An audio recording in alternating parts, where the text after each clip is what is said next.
Good afternoon, everyone. I'm Mark Elswig, Mark Elswig Company. I've spent the past 40 years helping advisors think through transitions and also helping them evaluate monetization and succession type opportunities. We work with advisors at both wirehouse and independent firms all over the United States. So today, we're going to talk about M&A alternatives to private equity-backed deals. Now, private equity has become like the hot thing in the independent space in the past few years. I mean, I've seen numbers that, for example, last year when RIAs sold their practices, 50% of them went to private equity-backed firms. And I've even seen other numbers that would suggest that in the independent space as a whole, it's something like 70% of all deals are basically being funded now by private equity-backed firms. But no one thing is for everybody. So some people are well served by a private equity-backed firm and other people are not. So what we're going to be talking about today is private equity deals, who's served by them, who isn't, how do they work?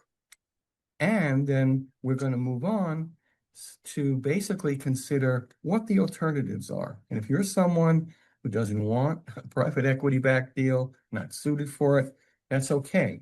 We're going to be examining the other alternatives that you have. So we're going to be talking about seller finance deals. What about internal successions? How do those work? We're going to talk about merging with another firm. And we're also going to get into partial monetization strategies. How do those work? Because those can be very good. And I would say they're the least understood deal that's out there right now. But again, very suitable for the right people. And we're joined today by an expert in this area. We're joined today by Corey Kupfer. He's one of the industry's most well-known and prominent attorneys. He does quite a lot in the M&A space. You can go on Amazon and find his book, Authentic Negotiating. He also has a Deal Quest podcast, which is basically for business owners. And it's essentially to help business owners find the way to strategically grow their businesses and then also plan how to exit and get into a succession plan properly. So he's a great person who's with us today to address these questions. I'll also mention that when Corey was on last year, Deal Quest podcast had 300 episodes.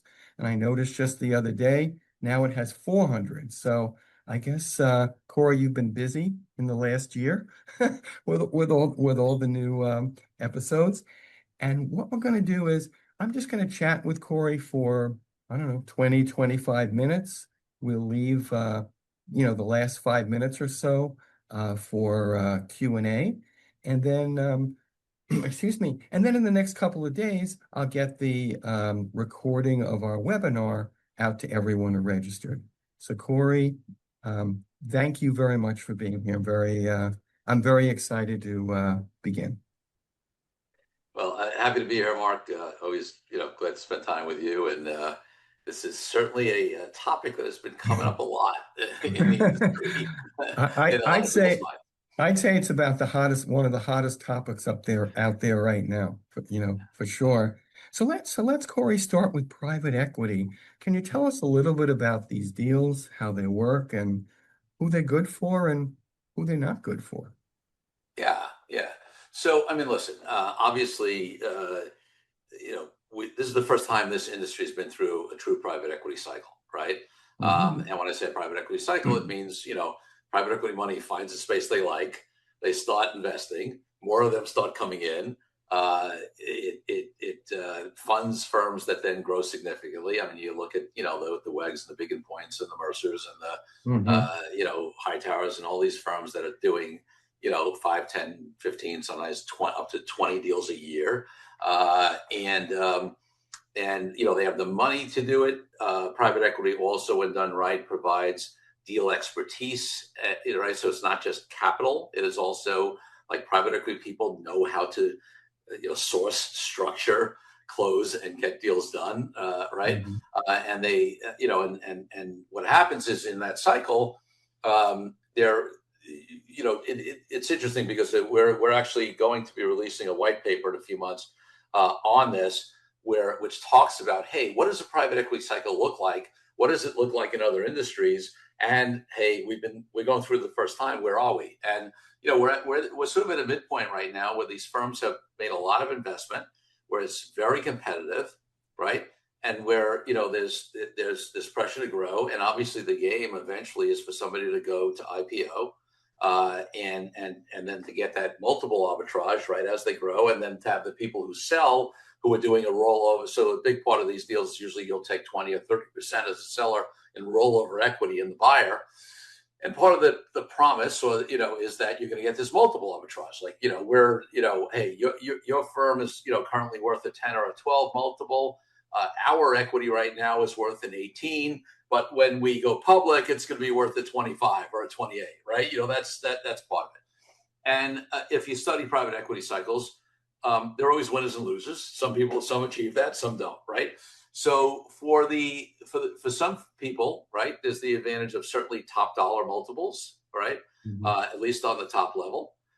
There's the potential to get the value of the equity multiple arbitrage. Now, critics will say a lot of times that doesn't happen, but also outside of that, there is this move in the industry to be able to provide broader services to clients, right?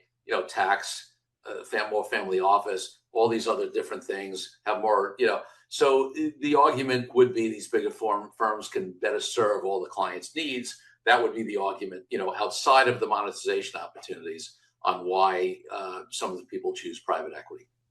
Yeah, and that makes sense because you're getting expanded capabilities to grow your business, and then you're tapping into a multiple if you're an individual owner, that you could never get on your own. Yeah, be very, very difficult. Now, I can certainly speak to the other side, the anti-private equity and people and what they would say.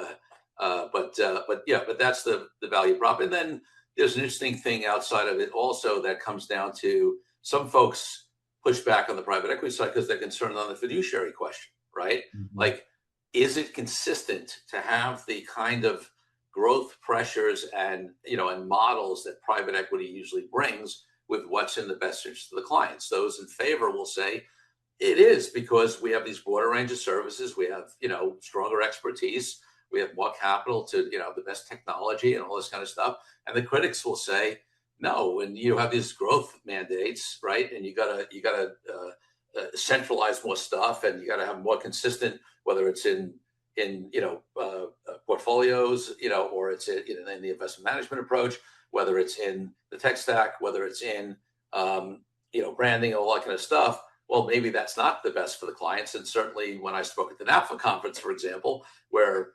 fiduciary fee only independent is a religion, so to speak.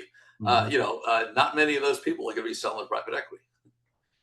Exactly right. Because one thing that people aren't always aware of, it's not true of all private equity backed firms, but the majority of them want the advisor to move over time to their investment models. So, and I've had many advisors, tell me that that's just kind of a non-starter for them, that makes them feel they're not really independent anymore. Yeah, and like you said, there's a very varied models. They're not all that way, but the trend is that way, and it's because the more or the less integrated models in all things, whether that's on the investment management side, Mhm. whether that's on the brand side, whether that's on the system side.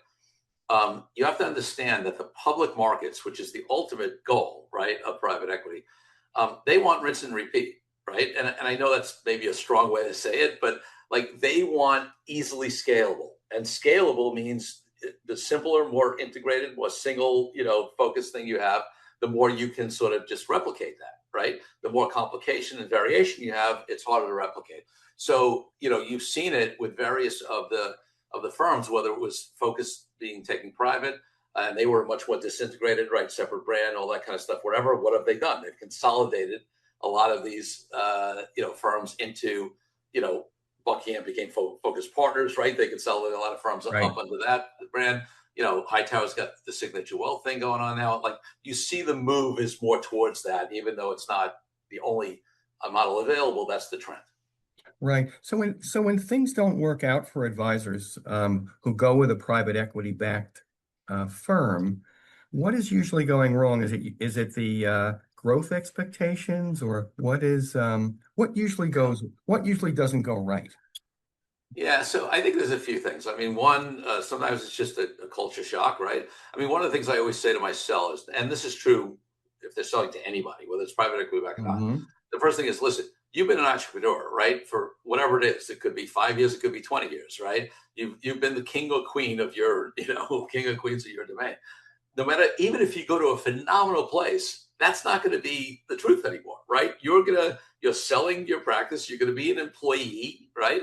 They may give you more or less freedom, but that's the first thing that's different. Then obviously, sometimes just the expectations of what what the recruiting and and the deal promises were, don't, whether that's cultural, whether that's how much freedom they have, things like that. And then also, you have to understand the structuring on these deals. I mean, one, you can have a 2-year retention requirement, and you better be able to retain the clients. Now, usually advisors are great at that, but if there's policies or changes in approach or service issues at the place they come into that causes them to lose clients, that affects their retention money, right? That could become a frustration. And then there's also promises on helping them grow. So a lot of the earnouts are usually based upon a growth CAGR, let's say at Hmm. 15%. Hmm. Well, the average independent RIA firm is growing 3 or 4% organically. So if you're expecting to get that money and hitting 15%, you're relying upon the promises of that buyer on how they can help you either market or help free you up from all the other stuff, administrative, whatever, so that you can go get it. And sometimes that plays out and sometimes it doesn't. Right.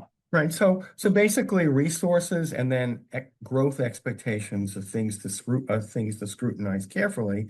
But having said that, I do know some private equity firms that allow advisors really just to keep their brand and keep their investment models, but those are really the exceptions to the overall model, as you point out.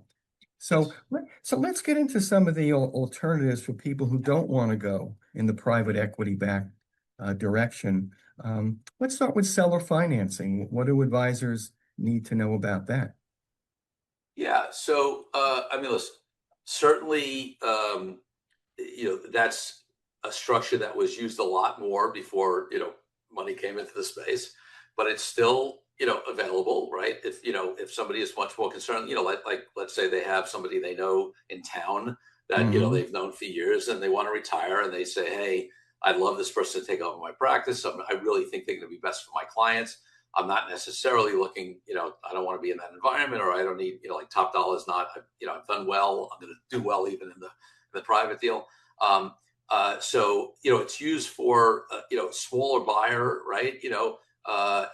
External sales, and also very often for internal succession, right? Because often the folks who say, "Hey, I don't want to sell on the outside. I have these great people I've developed," but the issue with internal succession often is that the next generation doesn't have the money, right, to Right. buy you out. Right. So seller financing is an opportunity for that to say, hey, pay me over time. Now the pushback on that on internal over the years has always been, well, if they're basically be paying me out of my own money, why don't I just keep owning the thing and just doing less, right, and take my money Hmm. out? But but there's still a difference where you give people an opportunity to be owners. It's becoming less. It's still, we do deals, some deals like that, or at least partial seller financing. But the other reason it's become less popular is that the lending options have become so much more robust in this industry over the Hmm. last 15 years, right? So that it a lot of sellers will be like, whether it's to the G2 on an internal sale or whether it's to the advisor down the street or the non-PE back buyer, go get financing, right? I don't want to be your bank. Give me more of Hmm. the money up front. Hmm. And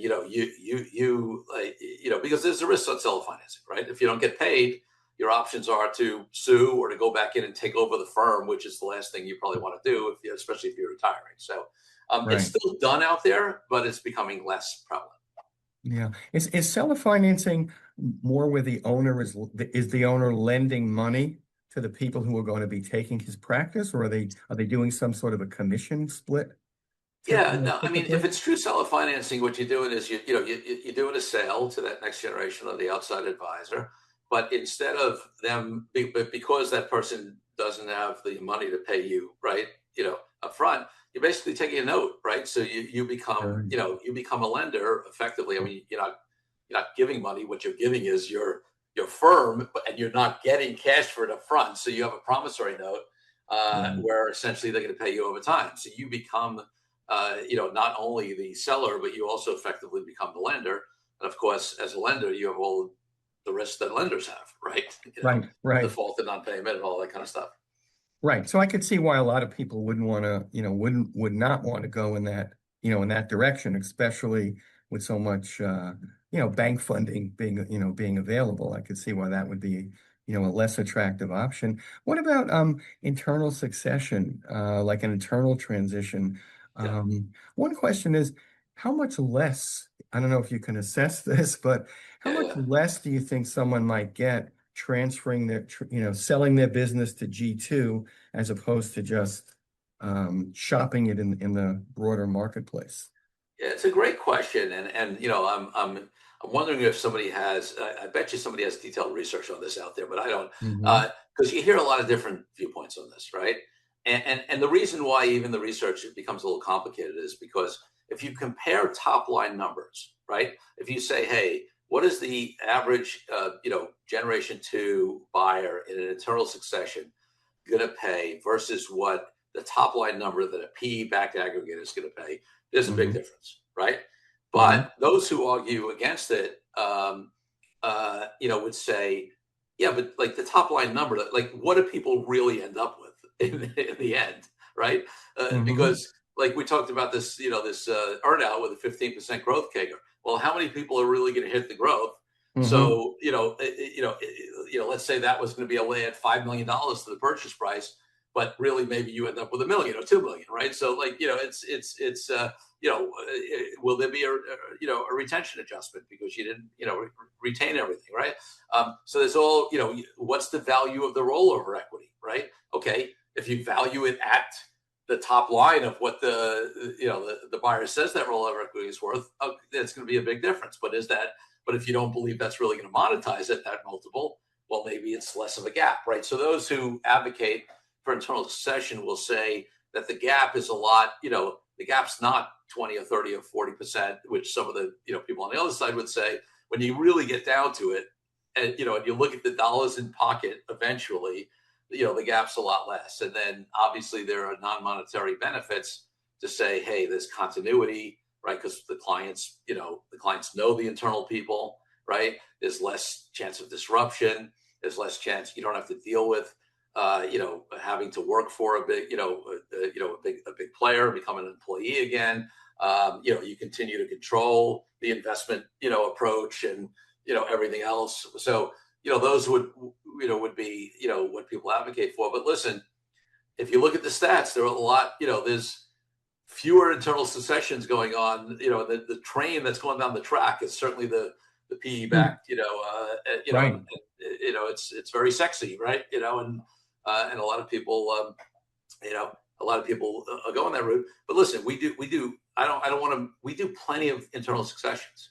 It's just as a percentage of the solutions, it's definitely a big minority these days. Yeah, understood. Let's talk about mergers a little bit. Yeah. How do those work, and what do advisors need to know to have a successful merger? Yeah. And let me start by sort of defining the conversation of merger, right? Good. Um, because there's sort of what's generally called a merger. There's what's truly a legal, structured merger, and then there's a big question of merger of equals versus an acquisition, right? So Hmm. most deal like a merger legally is that you literally merge two companies, right? There's a legal filing. Most deals are actually not true legal mergers, even if they're positioned to the marketplace as a merger. They're usually an acquisition. Usually one company's buying the other, right? You're not merging the two companies. Now, that's a legal structuring thing, whatever, which is, for non-lawyers, probably not that relevant unless it's interesting. Your attorney will help you with that. But what's more interesting is what it really means in terms of what is the real business arrangement, right? So mergers of equals, for example, quote unquote, right? Similarly sized firms are done, but they're rare because it's difficult, right? You always have these questions, and this is not exclusive to this industry, but like if you really are bringing together, firms that are similarly situated, okay, who's going to run it, right? Whose people, when you cut people for efficiencies, are you keeping the COO or the compliance officer from here or from there, or do you need both, right? There's always those questions that make it more difficult. Now, where you see it more often when it happens is if you have different generations. So like you have equally, let's say similarly sized firms, but one is run by a much older group of folks that are really doing the merger for succession, right? They don't have the internal folks, or the internal folks don't have the money or whatever it is. They say, okay, right, we're in our 60s. Oh, this firm's run by people in their 40s and 50s. Okay, great. Now that tension goes away because the more senior folks are actually, they want the other folks to be the ones who take over the firm, who run it, who, that kind of stuff, because they're looking for a succession solution. So that's where it's more common. There are many other deals that are positioned out in the marketplace, like we've merged. Really, they're acquisitions. They're larger firms buying smaller firms. It's just more sort of like, especially from the seller side, we'd rather say, oh, we merged than we were acquired. But if you look at those deals from behind the scenes, it's really the bigger buying firm, is buying the smaller firm who's selling. And not only is that structured legally as an acquisition, but also if you look at what happens in terms of governance and decision making and things like that behind the scenes on those deals, usually it is, even though it's put out, the press will say, whatever they merged in, it's really an acquisition where the buyer is largely going to be controlling the governance and decisions going forward. Right. So if a merger of equals is kind of rare, I guess it means if you're the smaller firm, you have to be open to having a new boss. I mean, largely. Now we certainly have done deals where, let's say the smaller firm is not an older advisor who's looking to retire, but it's somebody who has, still, we've certainly seen deals where the smaller firm merges in, and that person becomes a partner, right? An owner in the, it's not, that's a different deal than when somebody's cashing out.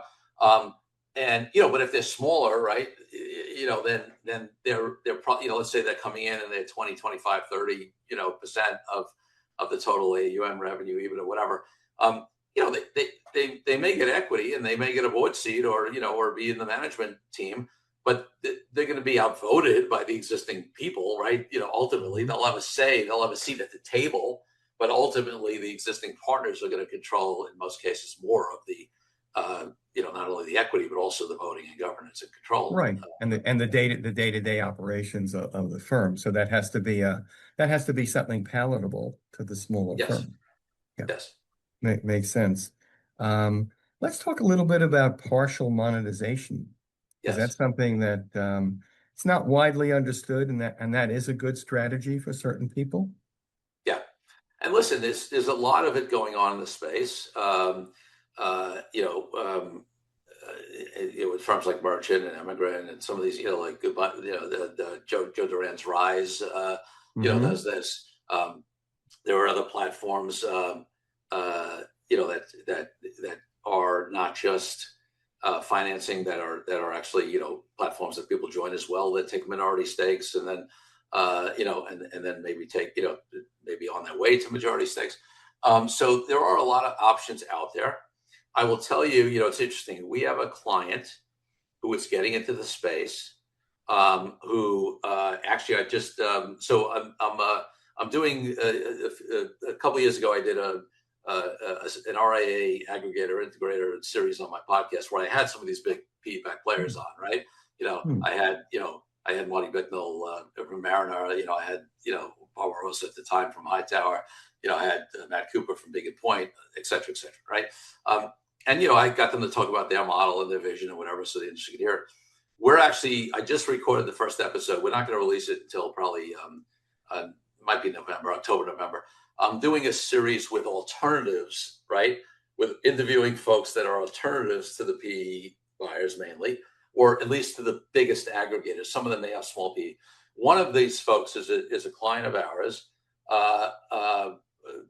who is coming into the space, and they come out of like hedge fund PE, hedge fund fintech side, and their distinguishing factor is going to be that they're not going to control governance. You see a lot of these minority investors, even though they're taking a minority stake, when you look at the documents, and I have this conversation all the time with my clients, yeah, day to day, they're not gonna come in and tell you, how you should, or even like what portfolio you should, investment management approach.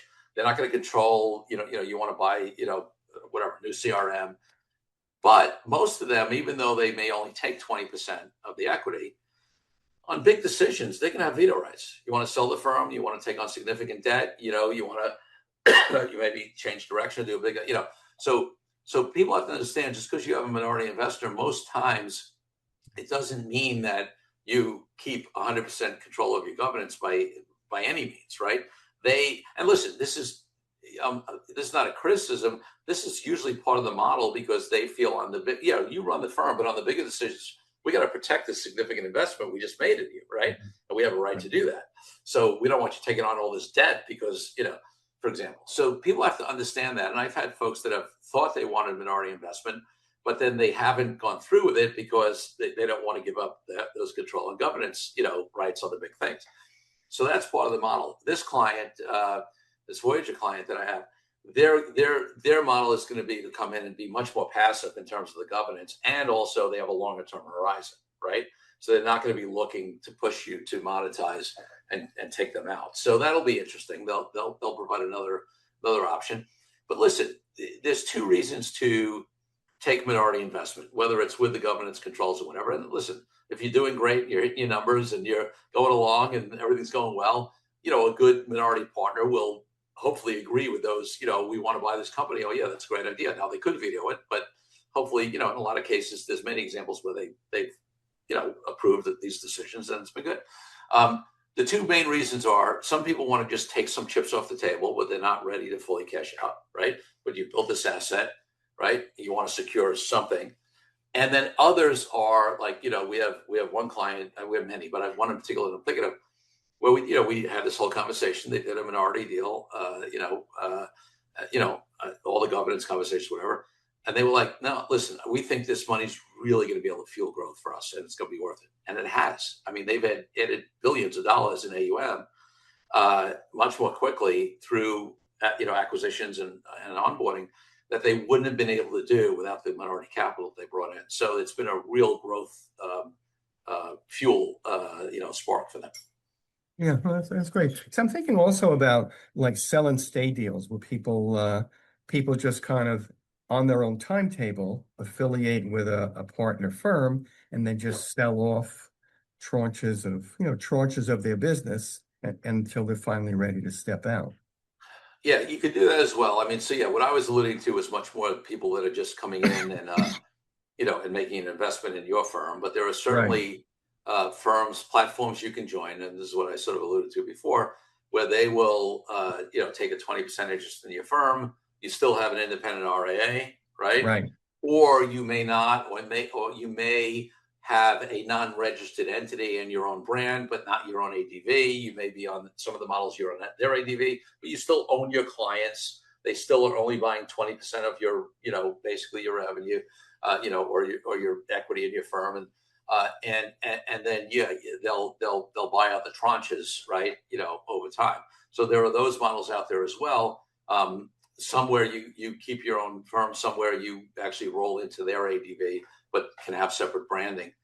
So even though the industry has been pushed by PE to move towards single brand consolidation, there are still models out there where you can maintain, absolutely, your own brand. Yeah.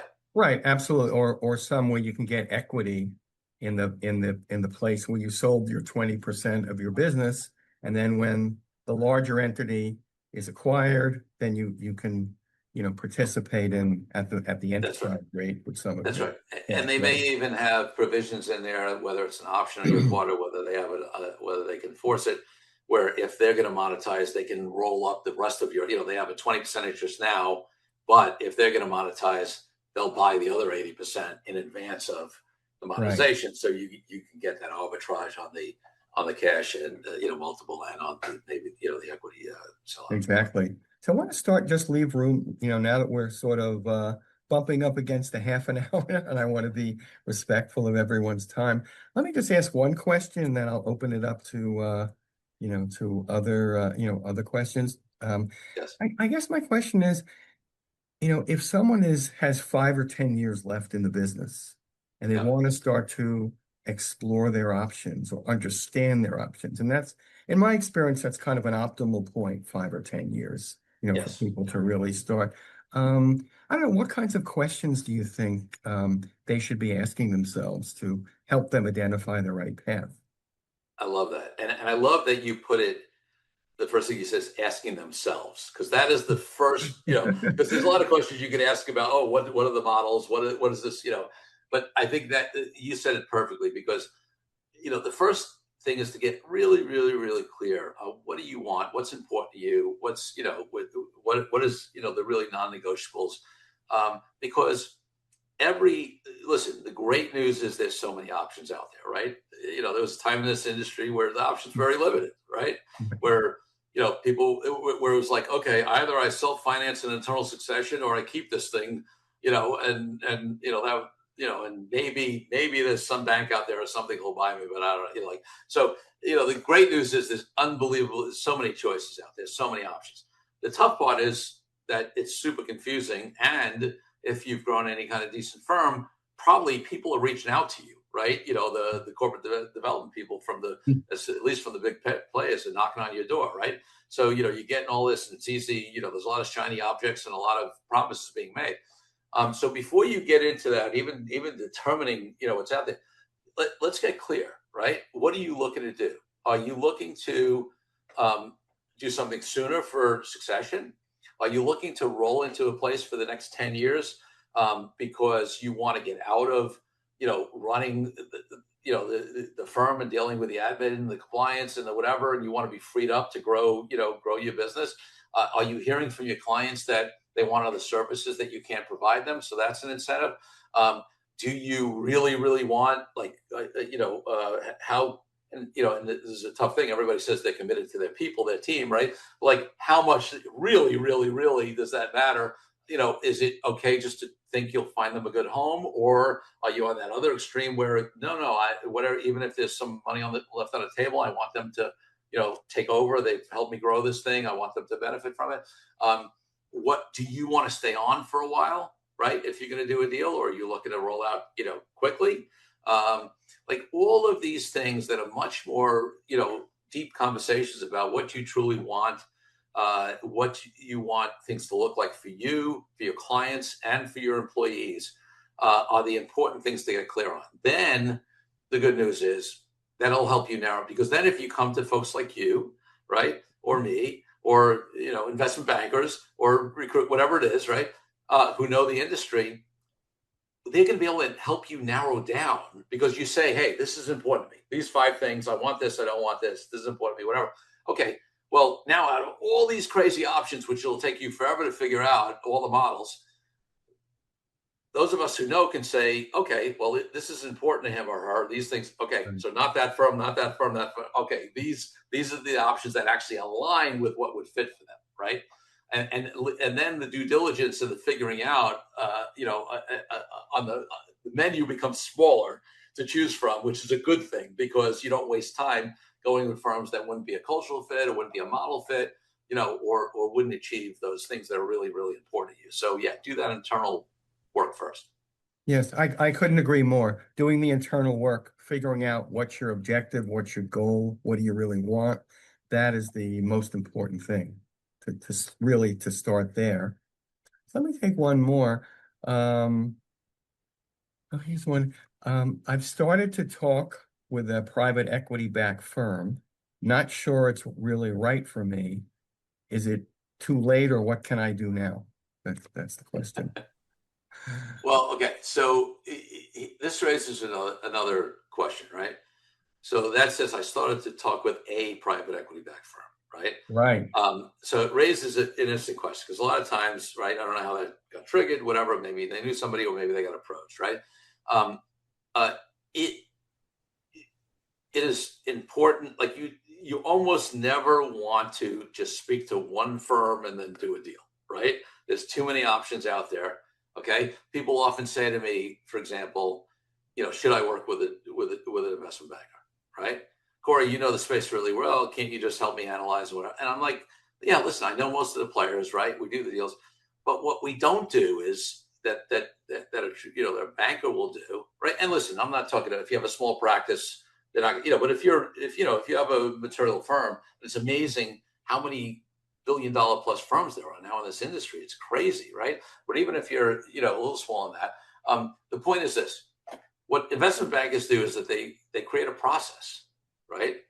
They go out there, they look at all the different buyers, they create, sort of a bidding process. They help you narrow down, and it's almost never right to go with the firm. Now it's different if it's your buddy who owns the firm, you had a relationship, like you're like, but if you're approached by one of the serial acquirers, you definitely want to investigate, everything else that's out there. And also going back to our internal conversation, first of all, we can't tell from the question, but have you done the analysis to even determine that it is a PE-backed buyer model that you want to go with?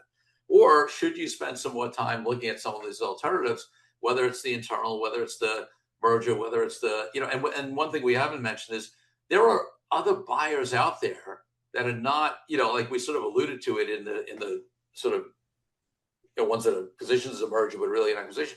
I mean, there are non-PE backed buyers out there. There are still other buyers out there, like who are they're not doing 15, 20 deals, but they may be doing a few deals a year, right? And they don't have the PE push, right? And they have a different model. So, there are a lot of other things to consider. So, for that person, I would say, first of all, get clear on whether you want PE or not. Second of all, if you don't, or you're not sure, look at the alternatives. Third of all, even if you have the side of the PE back buyer as the model, never just deal with one firm, investigate more of them, potentially working with a professional to help you do that. No, that's a great point. So I think we're going to just end it here because we're kind of over our time limit. But I have to say, Corey, you gave us a tremendous amount of information in a very short period of time, and I'm sure our listeners are going to come away from the podcast really with more awareness of what some of their options may be. And certainly everyone is watching watching our webinar, certainly feel free to reach out to Corey or myself for additional information on a space that's growing and changing and evolving by the day. Absolutely. And I thank you very much, Corey. I got a lot out of the podcast or webcast rather. Welcome. Thrilled to be with you. Happy to be a resource for anybody. I mean, we do this every day, and it can be confusing. But the great news is that advisors are in an amazing space and have so many options out there, and that's a good thing as long as you approach it right. Absolutely. The number of options and the amount of money out there now is something 100%. I've never seen it in my 40 plus years. So it's a great place to be if you have a successful advisory practice. All right. Thank you, everyone. Thank you, Corey. And thank you very much, everyone.